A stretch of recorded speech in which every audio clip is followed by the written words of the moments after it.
We begin with some breaking news this morning. U.S. President Donald Trump is threatening to impose a 100% tariff on all Canadian goods entering the United States.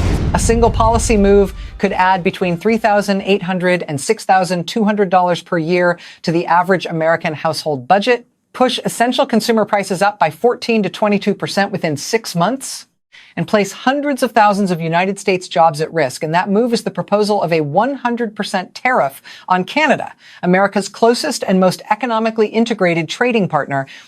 This is not a distant trade war fought across oceans. This is a shock aimed directly at the internal wiring of the United States economy. And yet, the most alarming consequence is not the immediate price surge. It is what happens next, a chain reaction that quietly shifts economic power away from the United States in ways few policymakers are willing to discuss.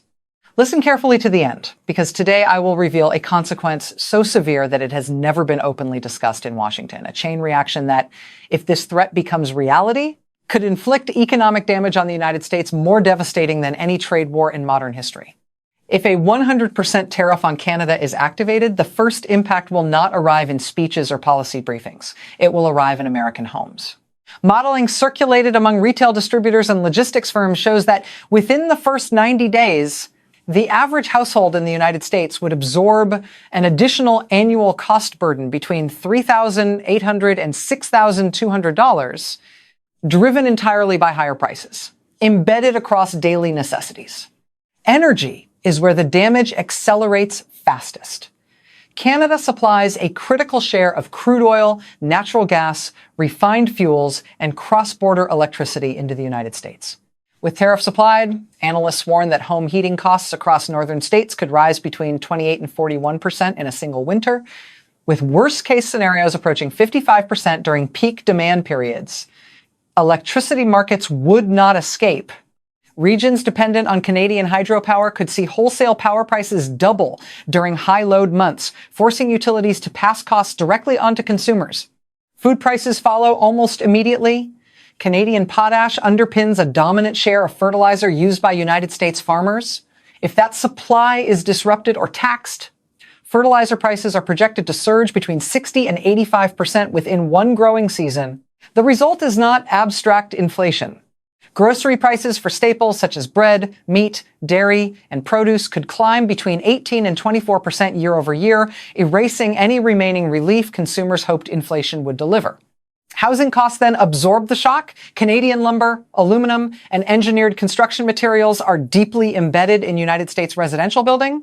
Builders estimate that project costs would rise between 22 and 35% per unit, forcing cancellations, delaying housing starts, and accelerating rent increases nationwide. Construction associations quietly warn that more than 400,000 construction jobs could disappear within 18 months if projects become financially unviable. The auto sector represents the breaking point. North American vehicle production is a continental system, not a national one.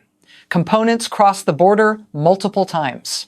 With tariffs compounding at each crossing, internal industry estimates show that new vehicle prices in the United States could rise by $9,000 to $12,000 within 1 year, instantly pricing millions of buyers out of the market and reigniting used car inflation. These costs arrive simultaneously. Energy, food, housing, and transportation all surge at once.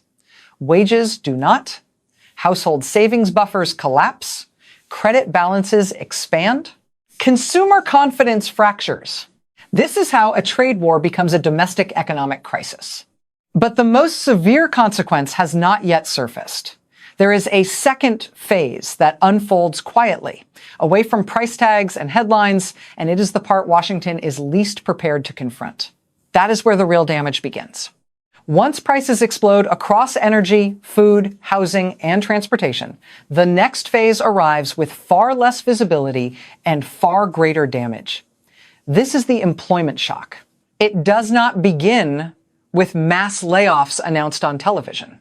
It begins quietly, inside factories, warehouses, and supplier networks that can no longer operate under the weight of compounding tariff costs. United States manufacturing is not insulated from Canada. It is fused to it. Auto assembly plants, aerospace manufacturers, heavy equipment producers, and industrial suppliers rely on Canadian inputs that cross the border multiple times before a final product is completed. When a 100% tariff is applied at every crossing, production costs do not rise gradually. They detonate. Internal supply chain simulations indicate that manufacturing input costs could rise by 30 to 40% within the first 6 months, forcing companies to cut output immediately. The auto industry absorbs the first major blow. As parts costs spiral, assembly lines slow, then stop. Shifts are reduced. Temporary workers are released. Overtime disappears. Within the first year, projections indicate that between 600,000 and 900,000 auto-related jobs in the United States could be placed at risk, concentrated in regions already vulnerable to economic decline. These are not theoretical jobs. They are the foundation of local tax bases, public schools, and municipal services. The collapse spreads outward. Logistics firms face reduced volumes as factories cut orders.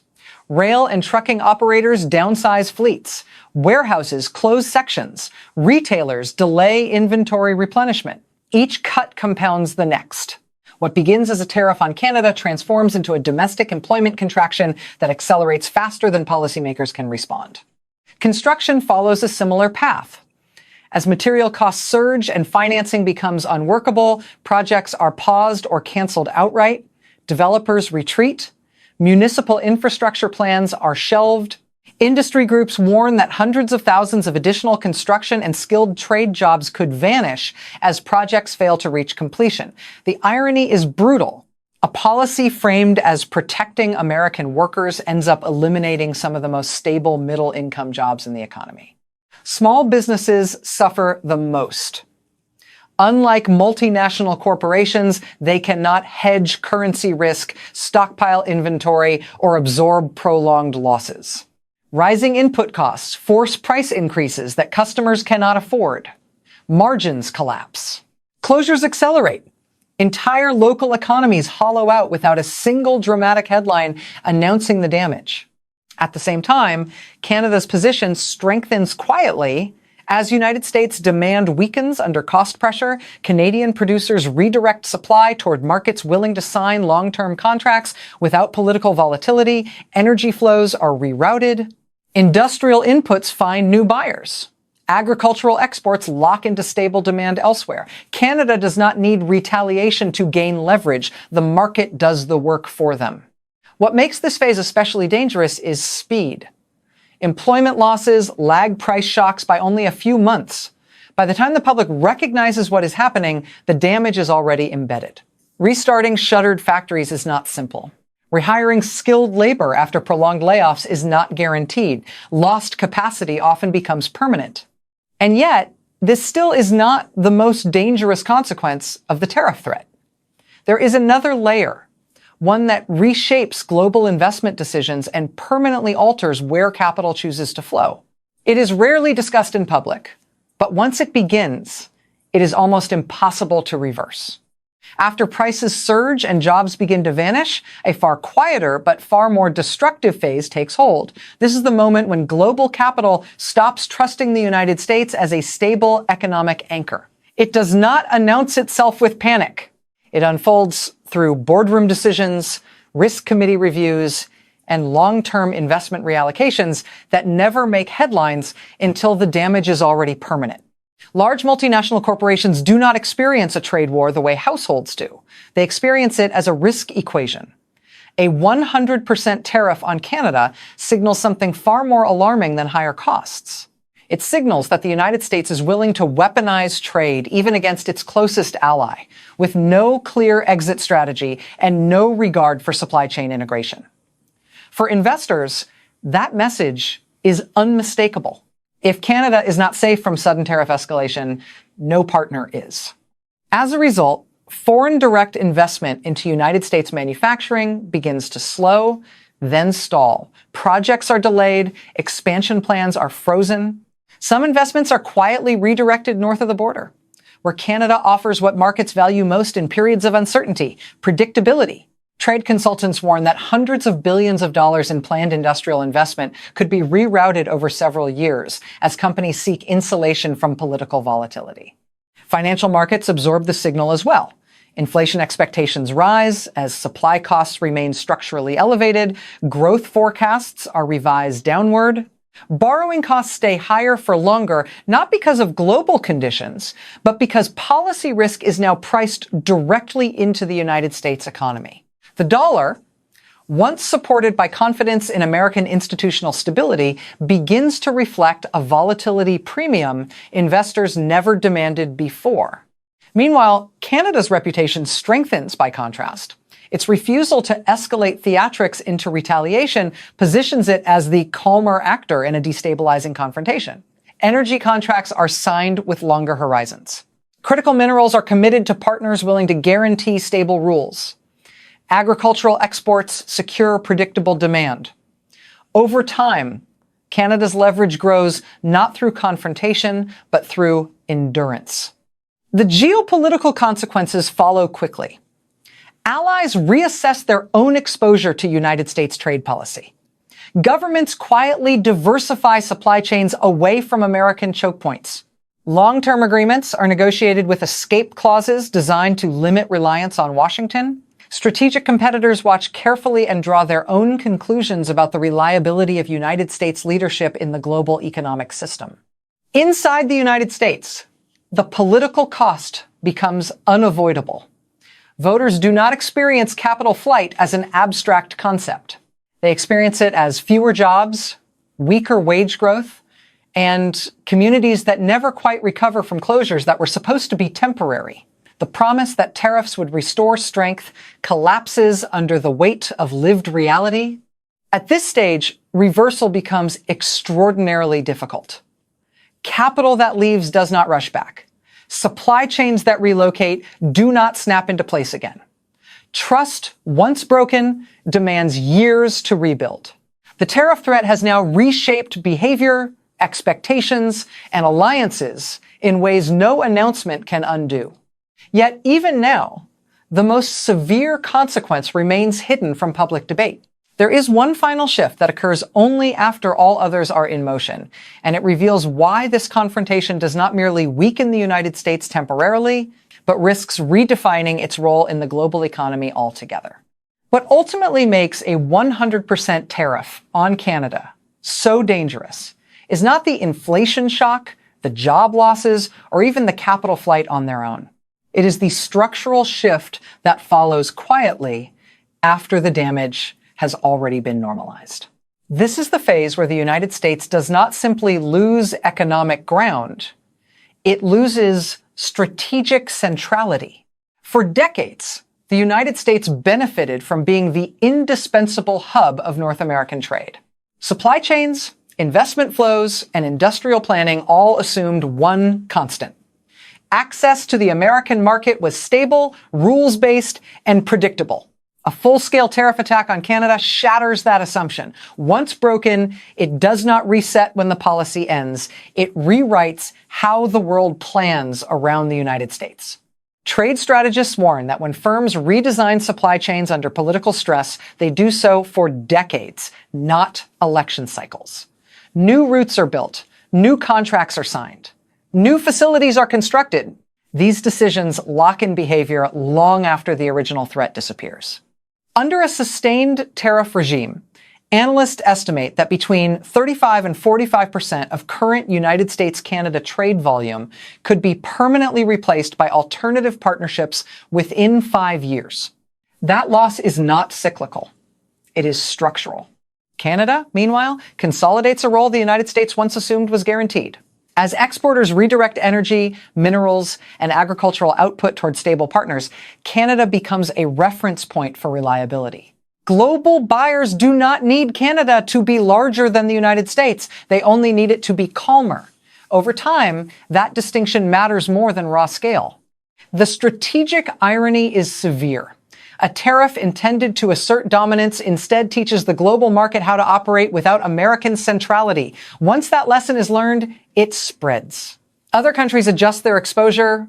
Allies hedge quietly. Competitors exploit the opening. The United States remains large, but no longer indispensable in the same way.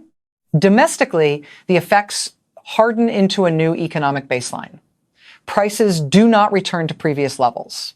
Manufacturing capacity does not fully recover. Communities that lose anchor industries do not simply replace them.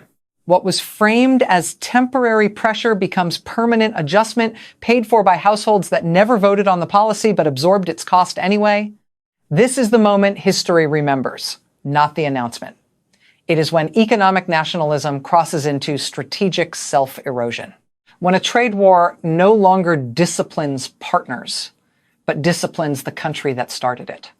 Canada does not need to declare victory. The realignment does that quietly, through contracts, investment flows, and long-term planning that excludes the United States by default. And here's the part almost no one says out loud. Once this shift completes, reversing it would require more than removing tariffs. It would require years of rebuilding trust, stabilizing policy, and convincing the world that this rupture will not happen again. There is no guarantee that effort would succeed. That is the hidden consequence few policymakers are prepared to confront. Because if this threat becomes reality, the United States may not just lose a trade fight. It may lose its position at the center of the system it once controlled. A 100% tariff on Canada is not a negotiating tactic. It is a stress test of the United States economy at a moment when resilience is already thin. What begins as a political threat rapidly converts into higher energy bills, rising food prices, collapsing affordability, lost jobs, and capital that quietly chooses safer ground. This is how a trade war aimed outward turns inward, compressing the standard of living for millions of Americans who had no voice in the decision. The warning signs are not subtle. Price shocks arrive first, then employment losses, followed by investment retreat and credibility erosion. Each phase reinforces the next. By the time policymakers attempt to reverse course, supply chains have hardened elsewhere, contracts have been signed without the United States at the center, and trust has been replaced by caution. History shows that economies recover from recessions faster than they recover from broken assumptions. Canada does not emerge stronger because it wins a confrontation.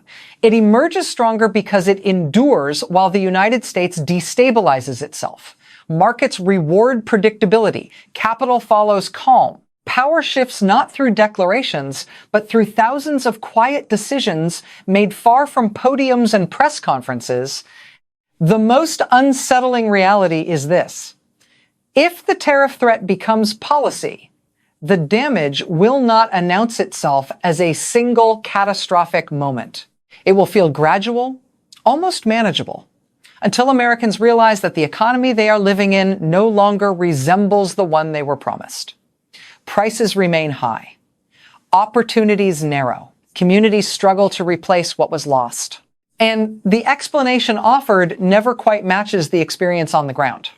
Today, I have laid out the chain reaction few officials are willing to describe openly. But there is still one unanswered question, and it is the one that matters most. Was this ever about protecting American workers, or was it a gamble taken without understanding who would ultimately pay the price? That question will define what comes next. Thanks for watching.